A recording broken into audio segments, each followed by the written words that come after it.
কাবা ঘরের গেলাফ ধরে কানলেও আপনি আমাকে যে মিথ্যা অপবাদটা দিয়েছেন এটা মাফ হবে না যতক্ষণ না আমি মাফ করছি।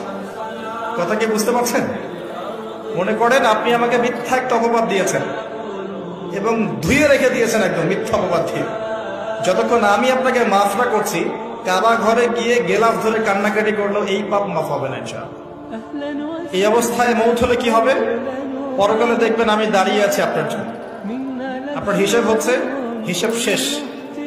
আপনি সালাত, সওম, হজ জাকাতে নেকি নিয়ে উঠেছেন, কিন্তু দেখছেন আমি দাঁড়িয়ে আছি, আমার মতো আরো 10 জন দাঁড়িয়ে আছে।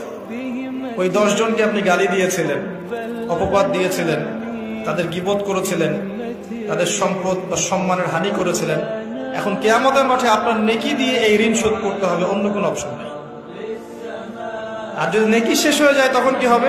তখন আমার আমলনামা থেকে কিছু গুনাহ আপনাকে নিতে হবে। আল্লাহ পাক ন্যায় বিচারক।